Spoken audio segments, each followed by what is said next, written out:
Wouldn't it be amazing, with a little bit of imagination, that you could transform this barren and bare area into a really natural looking rockery like this?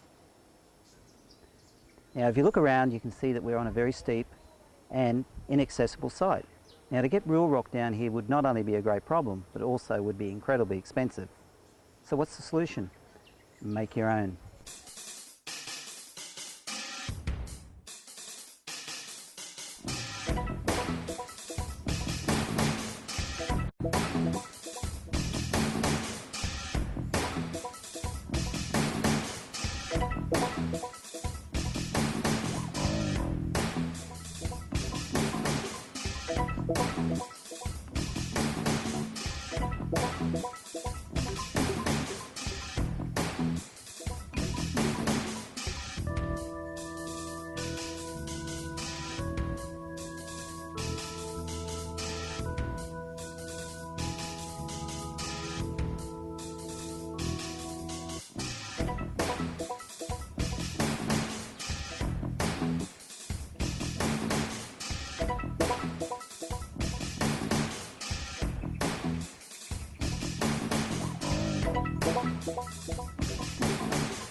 I've been asked lots and lots of questions over the years about making artificial rock.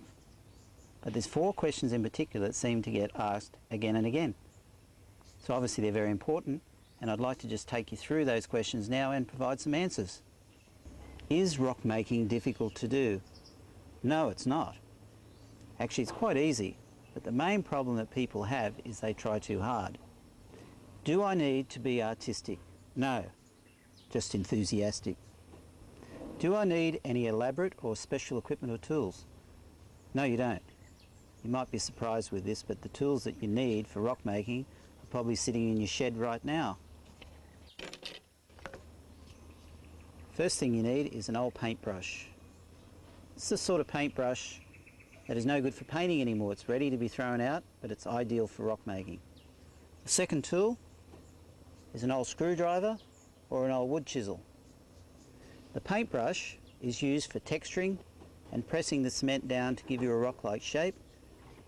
The screwdriver carves all the cracks and seams into the rock-like surface, and they're beautiful tools to use. Is rock making expensive? No, it's not. This group of boulders cost between $10 and $15 Australian each, which is only a fraction of the cost of the real thing.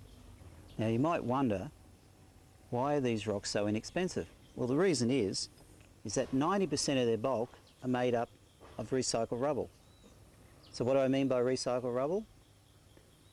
Old broken bricks, broken pieces of concrete, cracked tiles, anything that you can get your hand on that has a concrete or clay base works really well. So what happens if you're living in an area where you can't get your hands on any rubble? Well, what I'd suggest you do is to build your mounds up with soil. Now this is not my recommended way to go about it, but what you can do is cover the soil with some wire like this and then coat it in concrete. It works quite well, and if there's no other resort, well, that's what you're going to have to do.